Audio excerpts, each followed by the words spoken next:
Right, what is going on guys? Gino and Romy checking back in for another video today. Now I know I ended the last video when we were in Croatia, so that was holiday number 1. And right now, we're actually in Paris.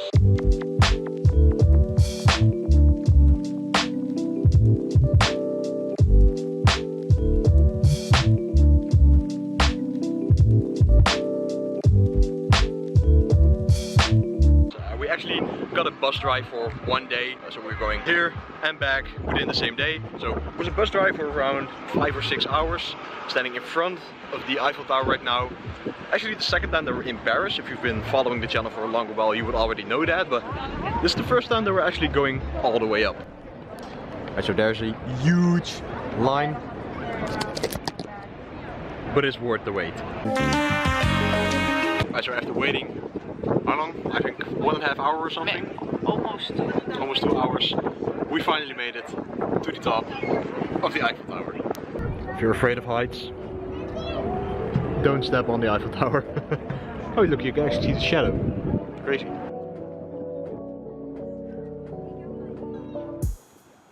Definitely worth the wait. No, and now we're hungry, so we're gonna eat. Yes!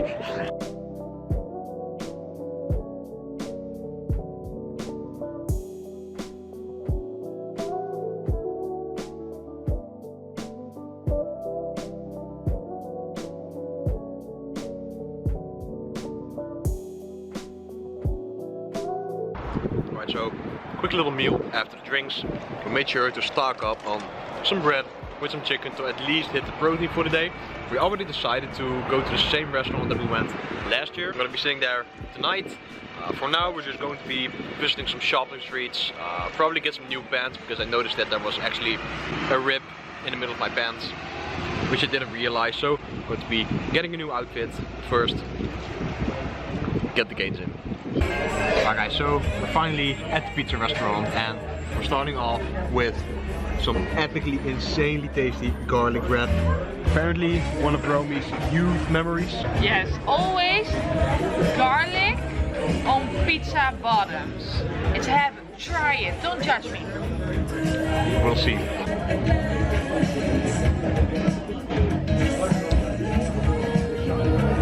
Not bad. Alright. Does not look bad. And we're actually back home already. The bus drive was pretty relaxing if you ask me. Now normally I am never able to actually sleep on a bus drive or in the car in general, but for some reason I didn't see a single bit of the road back home, so lucky me. But anyway, we're back home right now. I'm actually really excited to be fully back home right now. As you know, last week was pretty much the same week that we got back from Croatia, and then in the same week we actually went to Paris in the weekend, so I was only able to train 4 days out of the 5 days that I normally work out. So this week I'm officially back on the grind, going to be hitting my full 3 upper body days and 2 lower body days, RPT lean mass program style. My strength is pretty rapidly creeping up as well, luckily. I was able to squat 152.5 kilograms for a top set of 5. And after my prep I got all the way back down to 140, so that's already 12.5 kilograms up in weight, which is pretty exciting if you ask me. So without further ado, I'm going to be getting my breakfast in, doing some work on the computer, and then head to the gym later for my bench workout. So my breakfast is still, well, it's pretty much a little bit different, but it's still the same old cream of wheat with 100 grams of cream of wheat, 30 grams of whey, 20 grams of cacao powder mixed in with hot water. Added in 20 grams of peanut butter, some natural peanut butter, that's why it's so sticky, and yeah. 2 bananas, which came down to 232 grams of bananas. Added in some sea salt and some sweetener. Legendary Nutella sandwich with 30 grams of Nutella. And the morning coffee to get caffeinated, plus the water to get hydrated.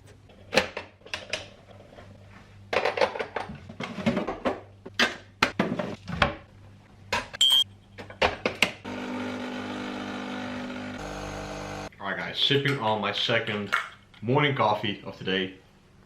Yeah, it's still morning, just to make sure. I forgot to add sweetener in there and that's freaking disgusting.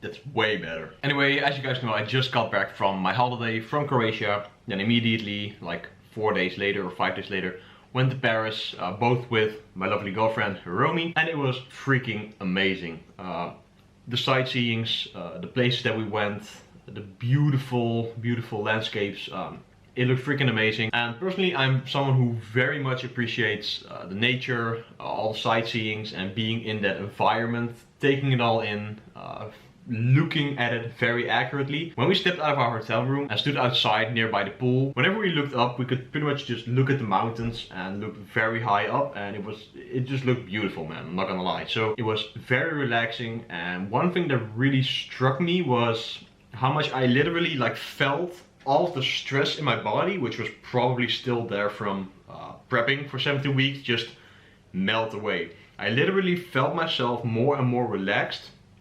The longer I was there, the longer I laid in the sun, getting a tan, feeling the sun hit me, and yeah, it was very relaxing. I really actually needed it as well. I already thought that I was pretty relaxed, considering I took some deload weeks, I ate more food, but this was the time that I actually let my body relax. Out of the 6 days that we were there, I only trained for 2 days, and my body just felt rejuvenated, really relaxed. And also on a mental level, man, that's also what I kind of want to talk to you guys about. What I really noticed this holiday, while simply just relaxing, I realized that sometimes, or most of the time to be honest, I take a lot on my plate. I want to reach a lot of things all at the same time, and I have all these ideas in my mind of things that I want to do, videos that I want to make, topics that I want to cover, and I get so hyped up and motivated by it that I don't really do jack shit. I can name a number of times that I'm like writing down all kinds of topics that I want to cover on the YouTube channel. I get very excited and I think, yeah, that's what a lot of people want to see, and then because I want to do so many things at the same time, I get stuck. And I mean it in the sense of that I don't actually take action to actually bring out the content in the first place, which is the goal if you want to make videos. I'm not saying that I never bring out videos, because as you guys know, I upload a minimum of 2 videos per week. So that is kind of my standard upload frequency, but it's just something that messes with my head sometimes, man. Especially considering I've been on YouTube for a couple of years actually. I was constantly just searching for what is the best way, or the right way, if you will, to go about making content, man. To be honest, I think that if I were to just hop on the cheat day video hype that has been around for a couple of years and just constantly bump out these crazy food challenges and so forth, don't get me wrong, they're very entertaining, they're very fun, but it's not the message that I personally want to spread to you guys.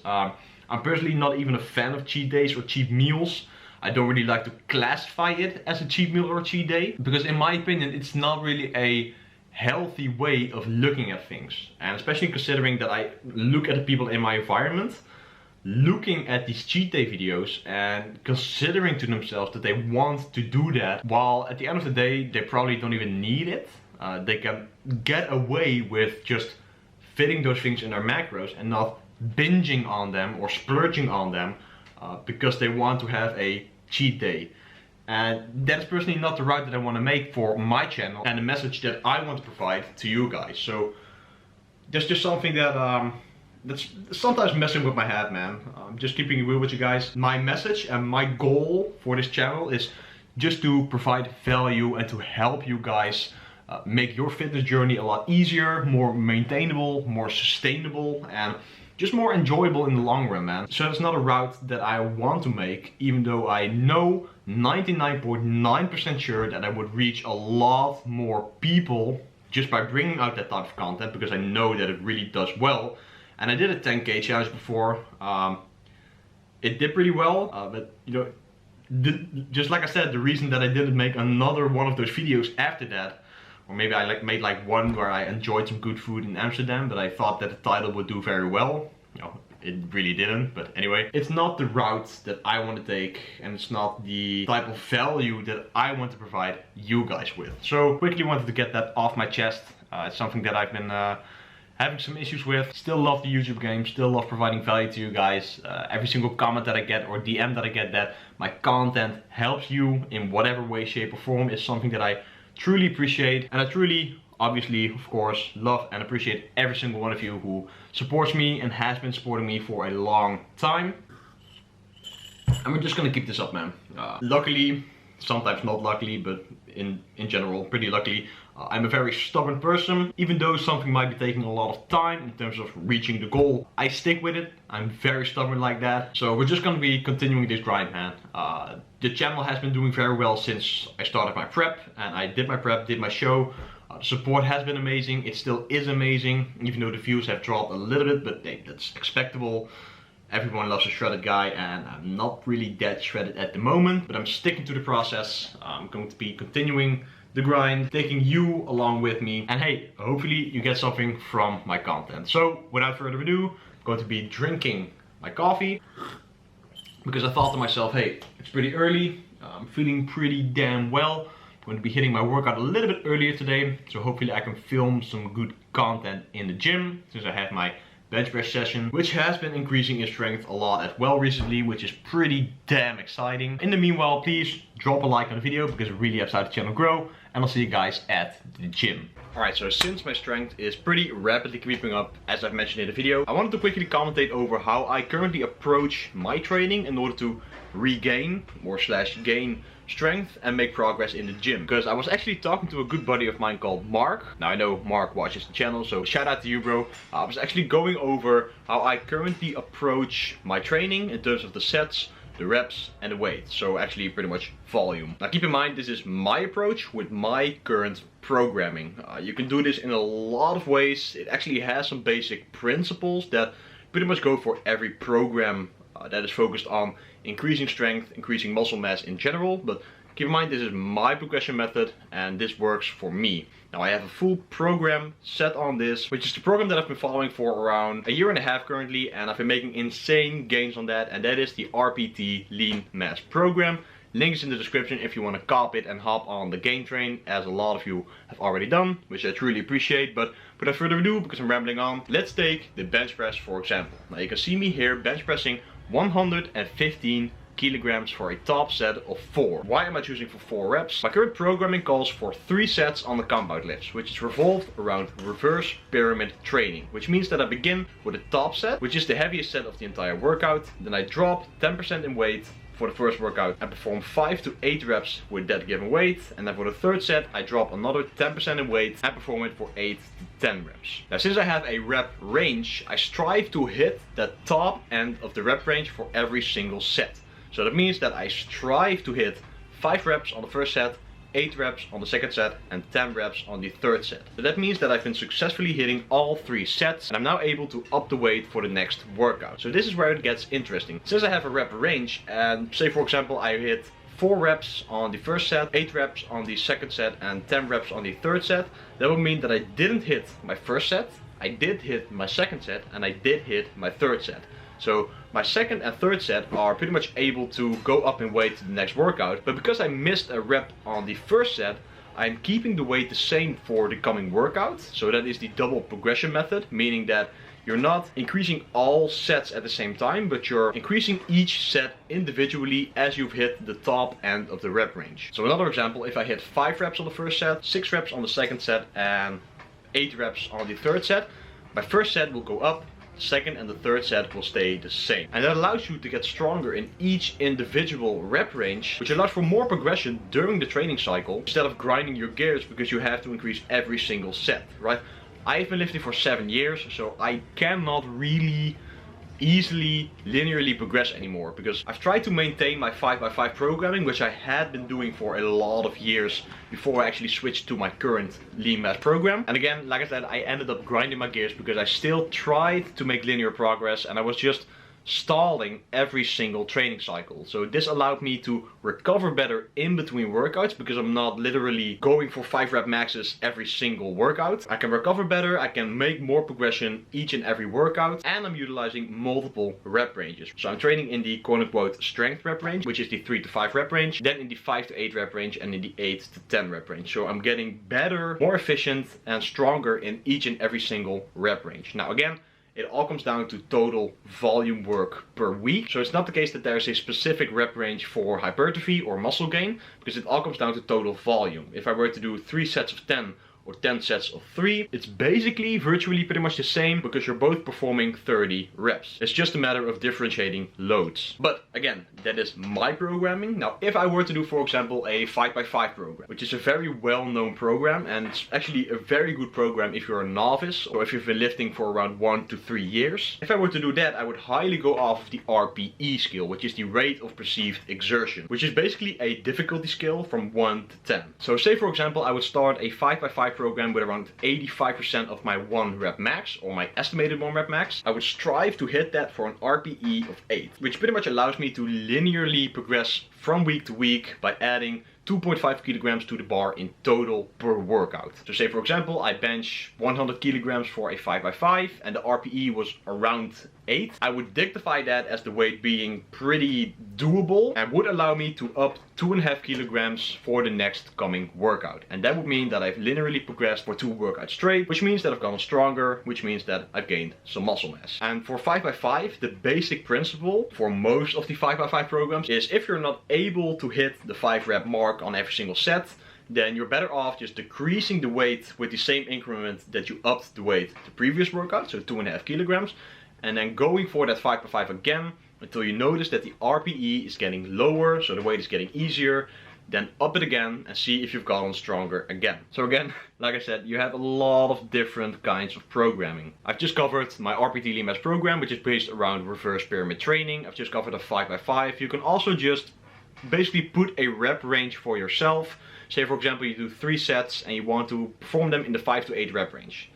There's a perfect way of programming it as well. But then what you have to keep in mind is you want to hit the top end of the rep range for every single set before you up the weight. So for example, if I do 3 sets of 5 to 8 with 100 kilograms on the bench, I want to hit that for at least 3 sets of 8 before I move on to 102.5 kilograms. So it's okay if you're hitting 6 reps on all 3 sets, but then keep in mind that you're striving to work up to that 8 rep mark before you up the weight. So it's very important to head into the gym with a proper plan to actually know what you're supposed to be going to do, know what you did the previous workout, so that you know exactly what kind of reps you should be hitting with X amount of weight. And then of course you have deloads, which definitely help with your performance and overall strength and muscle gain, because you cannot always keep progressing.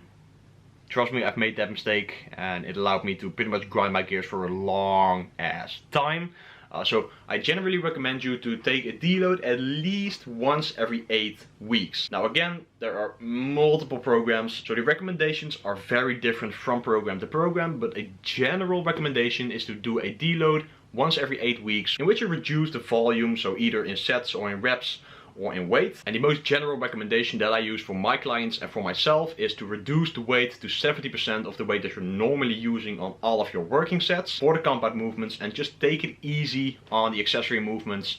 Don't really break a sweat, just go in and out of the gym, focus on recovering, perhaps some stretching, some mobility work, just do things that you normally don't really have enough time for. Get in and out of the gym and then restart your program with however your program is designed. So for example, on my program, you restart with your new 1 rep max, which is based on your current new 5 rep max, and it then starts at 85% of that new 1 rep max. And that would mean that you've gotten stronger, you've made some gains, and then you just repeat that for as long as desired. And by the way, this does not only go for the strength rep ranges, so the 3 to 5 and 5 to 8 and so forth. I know a lot of people who just simply use the 8 to 10 or 8 to 12 rep range and progress in that as well. And in that case, just apply the same principles, guys. It's not rocket science. Just attempt to make a linear increase in either reps, sets, weight, so upping the volume in the big picture, and make small increases. It's not rocket science. You simply need to increase the volume over time in order to get stronger, build muscle mass, and better your overall physique.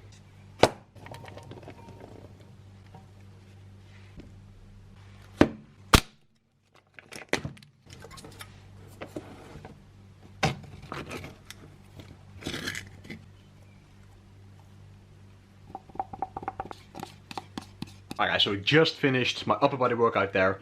Actually made a PR of 115 kilos on the bench press, which is an old PR, but also a new PR since my strength is creeping up again. So anyway, hair looks like shit, which is always the case after an intense workout. If you don't look like shit after a workout, you didn't train hard enough. Anyway, I'm rambling on. Post-workout meal. I have 4 rice cakes with 20 grams of honey spread out over the 4 rice cakes. Put on a little bit of the bowl of quark with 500 grams of quark and 200 grams of blueberries on top of the rice cakes with a little bit of Himalayan salt. Alright guys, I am just outside doing a little walk in between. I want to reach, now that I'm bulking, around 6,000 steps per day. And I do notice that now that I'm not prepping anymore, it's pretty hard sometimes to get that 6k mark, but I'm gonna make it happen just as with prep. I want to reach that 6k, gotta do my steps. So still have to do a lot of check-ins today.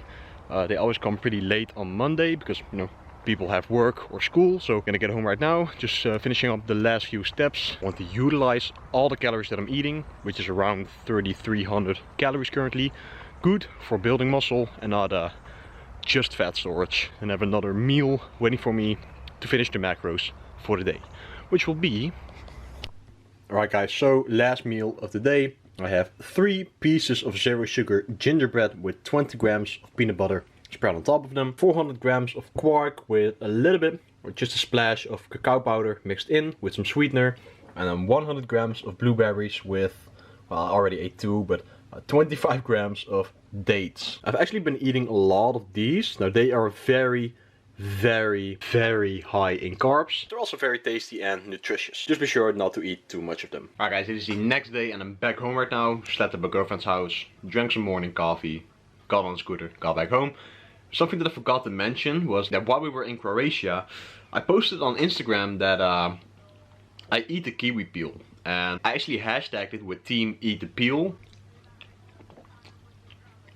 It's so good. There are actually a lot of micronutrients and the most amount of fiber in the peel of the kiwi. And a lot of you actually reposted it. So I'll actually grab some from my phone right now.